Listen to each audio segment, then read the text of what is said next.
ఈరోజు మనం ఒక అత్యంత ఆసక్తికరమైన మరియు మన జీవితాలకు ఎంతో దగ్గరైన విషయం గురించి మాట్లాడుకోబోతున్నాం. భారతదేశంలో వృత్తులు ఉంటాయి, విదేశాలలో ప్రవృత్తులు ఉంటాయి అని మనం తరచూ వింటూ ఉంటాం. అసలు వీటి మధ్య తేడా ఏమిటి? వీటి వల్ల మనకు లాభమా లేక నష్టమా? ముఖ్యంగా ఏదైనా ఆపద లేదా ఆర్థిక సంక్షోభం వచ్చినప్పుడు ఈ రెండింటిలో ఏది మనల్ని కాపాడుతుంది? ఈ విషయాలను శాస్త్రీయంగా విశ్లేషిస్తూ భారతదేశం ప్రపంచానికి ఎలా దిక్సూచిగా నిలవగలదో ఈరోజు మనం తెలుసుకుందాం. ఈ వీడియోని ఎక్కడా స్కిప్ చేయకుండా చివరి వరకు చూడండి, ఎందుకంటే ఇందులో మనం చర్చించబోయే విషయాలు మీ జీవన దృక్పథాన్ని మార్చగలవు. సాధారణంగా మనం వృత్తి అంటే కేవలం డబ్బు సంపాదించే మార్గం అనుకుంటాం. కానీ భారతీయ సాంప్రదాయంలో వృత్తి అనేది ఒక ధర్మం, అంటే సమాజం పట్ల మనకున్న బాధ్యత. మరోవైపు ప్రవృత్తి అంటే మన మనసు దేని మీదకైతే మొగ్గు చూపుతుందో, అంటే మన ఇష్టాయిష్టాల ప్రకారము చేసే పని. విదేశాలలో, ముఖ్యంగా పాశ్చాత్య దేశాలలో ఒక వ్యక్తి తన వ్యక్తిగత ఆసక్తిని బట్టి క్యారియర్ని ఎంచుకుంటాడు. దీనిని అక్కడ ప్రవృత్తిగా పరిగణించవచ్చు. అయితే భారతదేశంలో చాలా వృత్తులు వంశపారపర్యంగా రావడం మనం గమనిస్తూ ఉంటాం. దీనికి వెనుక ఒక గొప్ప శాస్త్రీయ కారణం ఉంది. ఒక బిడ్డ తన చిన్నతనం నుంచే తల్లిదండ్రులు చేసే పనిని గమనిస్తూ పెరగడం వల్ల ఆ నైపుణ్యం వారి మెదడులో చాలా లోతుగా నాటుకుపోతుంది.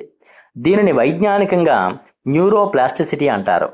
అంటే పదే పదే ఒక పనిని చూడడం లేదా చేయడం వల్ల మన మెదడులోని నరాలు ఆ వృత్తికి తగ్గట్టుగా రూపాంతరం చెందుతాయి.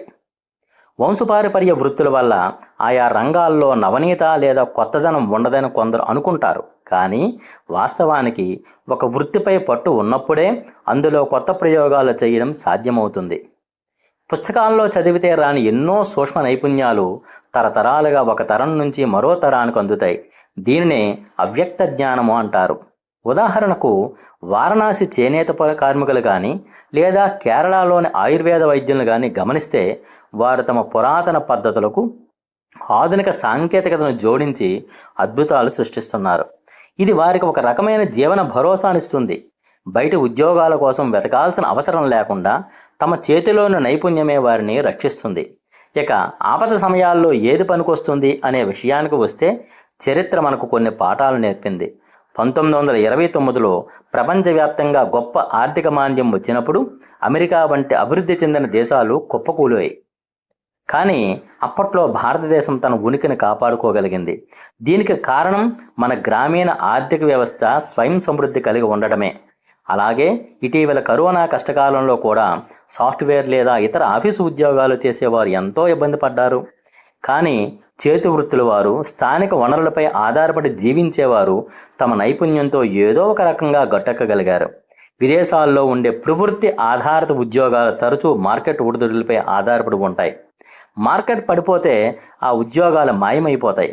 కానీ వృత్తి అనేది మన చేతిలో ఉండే ఆస్తి, అది ఎక్కడికి పోదు. భారతదేశపు ఈ వృత్తి ధర్మం నేడు ప్రపంచానికి ఒక దిక్సూచిలా మారుతోంది. ప్రస్తుతం ప్రపంచం పర్యావరణ కాలుష్యం మరియు వనరుల తరుగుదలతో సతమతమవుతోంది.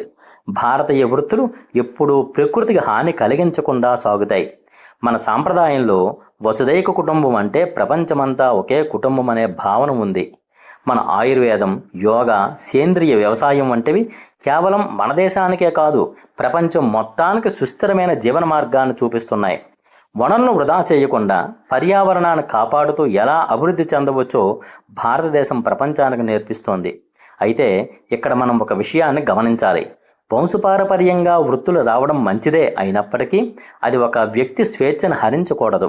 కుల వివక్ష లేదా సామాజిక అడ్డంకులు లేకుండా ఎవరికి నచ్చిన నైపుణ్యాన్ని వారు నేర్చుకునే అవకాశం ఉన్నప్పుడే ఈ వ్యవస్థ మరింత బలోపేతం అవుతుంది. నైపుణ్యం ఏ రూపంలో ఉన్నా అది గౌరవించబడాలి. అప్పుడే భారతదేశం ఆర్థికంగా మరింత శక్తివంతంగా మారుతుంది. మన పురాతన జ్ఞానాన్ని ఆధునిక ఆలోచనలతో కలిపి ముందుకు తీసుకెళ్లాల్సిన బాధ్యత మనందరిపై ఉంది. ముగింపుగా నేను చెప్పేది ఒక్కటే, వృత్తిని కేవలం డబ్బు కోసం కాకుండా ఒక బాధ్యతగా, ఒక కళగా భావించినప్పుడు అది మనకు గౌరవాన్ని, భద్రతను ఇస్తుంది. విదేశీ పోకడలు మనకు తాత్కాలిక లాభాలను ఇవ్వవచ్చు, కానీ మన మూలాల్లో ఉన్న వృత్తి ధర్మమే మనకు శాశ్వతమైన భరోసానిస్తుంది. ఈ విశ్లేషణ మీకు అర్థమైందని, నచ్చిందని ఆశిస్తున్నాను. మిత్రులారా, ఈ వీడియో మీకు నచ్చినట్లయితే తప్పకుండా లైక్ చేయండి. ఒక ముఖ్యమైన సమాచారాన్ని మీ స్నేహితులకు, కుటుంబ సభ్యులకు షేర్ చేయండి. ఇలాంటి మరిన్ని విజ్ఞానాత్మకమైన విషయాల కోసం మన ఛానల్ను సబ్స్క్రైబ్ అవ్వండి. భారతదేశ వృత్తి వ్యవస్థపై మీ అభిప్రాయం ఏమిటి?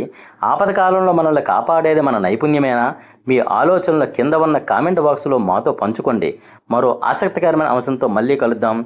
ధన్యవాదాలు.